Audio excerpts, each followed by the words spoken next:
I'm Emma Hewlett from Kilmackie Gardens. I'm the chairperson of the Wexford Garden Trail, and I'm going to be interviewing the members of the Garden Trail to find out a little bit about their businesses and their gardens, their garden centres and their parks. So today we are chatting with Christopher Warren, who has recently taken over Springmount Garden Centre from his mother, Elaine Warren. Christopher, thank you so much for coming into the studio. It's so lovely to meet you. Of course, I know your mum, Elaine, so well. Yeah. Because Elaine and ourselves at Kilmackie Gardens and a number of others have been involved with the Wexford Garden Trail from the inception, which is over 10 years now. It's Springmount Garden Centre, which you have taken over from your mum. Yes, indeed. Yeah. Tell us, where are you? So we are just on the Ballachynia Road. So we're about 5 minutes outside Gorey in County Wexford. Fantastic. And has it been there for a long time? Yeah. So it's like a family-run business. I'm the third generation. So Granny set it up probably close to 50 years ago. Like originally through antiques, actually, and then added on some plants and began growing herself. But Mum has, properly kind of springboarded into what it is now with the garden centre, of course, but with a huge gift shop and cafe. So your mum grew up with her mum starting up this business. And so from a young age, your mum began her passion of growing and plants and selling and retail and looking after people. And so did you. Indeed, yeah. So the family home is literally adjacent to the garden centre. So lots of memories of how Granny had the business originally. But it's far different to how Mum has progressed it, of course. So yeah, but yeah, lots of nice memories of her growing and selling and just just kind of dealing and being how she is with the customers. And yeah, it's been so nice working with Mum for the last kind of year and a half. And yeah, really, really proud of her. And like I said, all that she's done because, that there's been some tough times over the last kind of 10, 15 years with recessions and COVID and things. So yeah, I think it's phenomenal what she's been able to kind of grow within that time. Oh, absolutely. Yeah. And I think like breeds like, doesn't it? Because whenever I've met your mum over the last 15 years, that's just how she is. And certainly whenever I have spoken to any of your staff, I think either Olive or Grace, is it? That they're just the same, and they have that same passion, which is so important, isn't it? Yeah, 100%. You can't kind of teach what our staff have. Just a real genuine, honest, warm, bubbly side. Who work hard, 7 days a week, and they're long days, but you're always greeted with a nice big smile, a big hello, and after your cup of tea or your little home baked goodie in the cafe, you're going to get some great kind of knowledge or advice in whatever aspect it is that you're looking to shop. Absolutely. And you've brought in there the fact that you do have the Greenhouse Cafe, which is an in-house cafe which you manage with the business. And that has sort of similar opening times, doesn't it? Yes. To the garden centre. Yeah, absolutely. So I suppose the opening hours for the business are Monday to Saturday, 9 till 5:30. The cafe closes at 4:30. But I suppose food does stop at 4 because there's a little bit of cleaning up afterwards. But on Sundays we're open from 12 to 5:30. But the cafe, it's such a wonderful addition to the business because on a rainy day, it's obviously covered, heated. You get a great cup of coffee, cup of tea. You get that warm, smiling greeting in the morning, as I said. So your staff, I'm sure, are brilliant at that. And they obviously get a lot of questions from customers coming in about the plants. Tell us a little bit about that. Yeah, look, we've got some guys who are horticulturists, and we've got people who, from working within the business for 15, I think 17 years is is the longest current standing. Um, and with that kind of 5 days experience dealing with plants, no end for large chunks of their lives, that advice is invaluable. So whether you've got an absolute beginner who's starting out, perhaps they're looking to grow a tomato plant in a balcony, or they have a huge garden and looking for something slightly more quirky or unique, um, there'll always be advice and help on hand. Yeah, yeah. And it's quite a space that you have, isn't it? Because when you walk in, you're walking into the gift shop, through the gift shop, aren't you, to Mm. get to your plant area?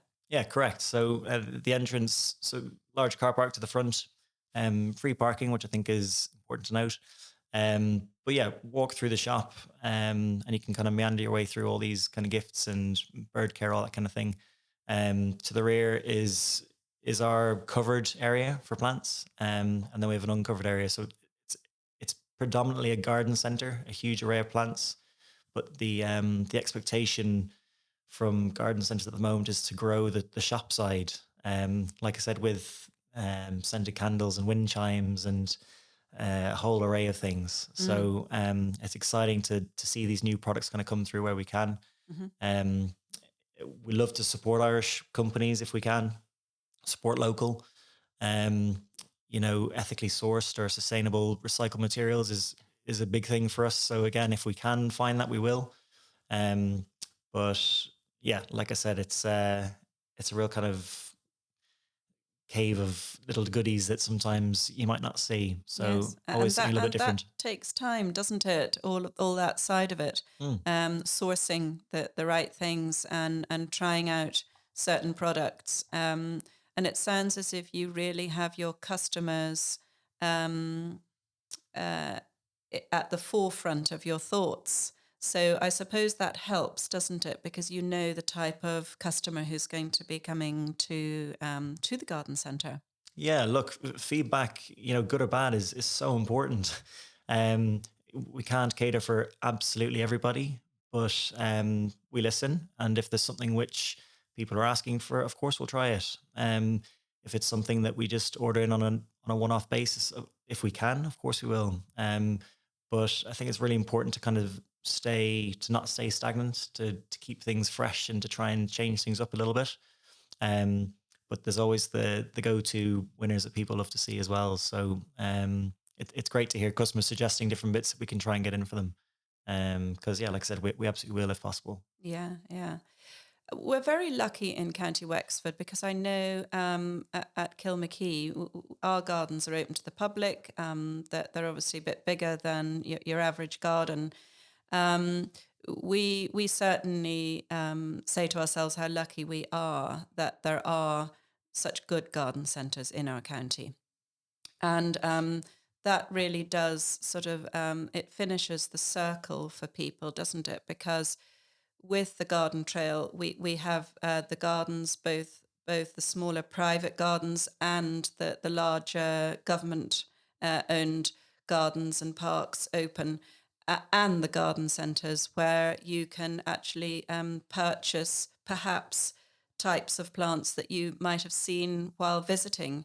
Um, I know that you have a few of our gardens on the garden trail around you. And I know that they value, particularly Iris from the Japanese garden Mm. up the road from you. I know she highly values your garden centre and the friendship that she has with your mum. I know that they've been doing a lot of travelling of late to other countries and other gardens. And that's all part of it, isn't it? Because um, it's a healthy way of life, isn't it? Being with plants. Yeah, absolutely. I think we've all, not to touch on the COVID and lockdown, but I think we all realize how important and how much we love being outside. The last couple of weeks has been an awfully wet year. But the last couple of weeks, we've seen these little bursts of spring and summer coming through, and the amount of people who just it brings a pep in your step to see a bit of color, to see the bees nestling in to get some pollen. Hmm. Sounds quite cheesy, but it really does make such a difference. Mm. And people thrive off that. And I think gardening, sometimes people think or they envisage a huge, huge space and they feel that they need to be incredibly knowledgeable. But it's just enjoying whatever space that you have outside. So if it is just sitting on a nice outdoor set, having a cup of tea in the mornings, if it is getting some solar lighting amongst whatever setup you have, or maybe it is for the very keen gardener to have tons of plants and trees. Um, it's just creating a nice environment in whatever space that you have available. Yeah, absolutely. And education is an important part of it, isn't it? I know that at Kilmackie, um, I offer people the opportunity to do a guided tour of the food garden because I'm experimenting. I think experimentation is always good as well, isn't it, in a garden? Yeah, See what works. So I have various different methods, like electroculture, to see, is that helping with pest control and the yield of your vegetables and fruit, um, and encouraging people to grow their own, so that they're starting from a seed and that they're ending up with the food on their plate. And I know yeah. that you do sell vegetables and fruit too. Yeah, absolutely. And I've only just last weekend planted our little tomato plants with Milo, my 2-year-old, because I want him to see the excitement and how good homegrown fruit and veggies kind of taste. Mm. Um, Things are expensive at the moment as well. Hmm. So Hmm. if you can save by getting some salads or tomatoes or cucumbers or whatever it is, I think it's just something that we've kind of everything's so convenient at the moment. Um, and they can often come with a cost. Whereas if we can do so much ourselves, why not get the benefit and the feel good factor from it, but as well as saving some pennies down the line. So I'm dying to get in and show Milo some more bits outside as he grows up. Absolutely. Well, I think certainly over the last 20 minutes, you've exuded your passion in the business. And I wish you the very best of luck. And, as I say, it does round the circle. It's really important that we have the garden centres involved with the trail. And thank you very much indeed, Christopher. Thank you so much for having us. Thank Yeah, you. thank you.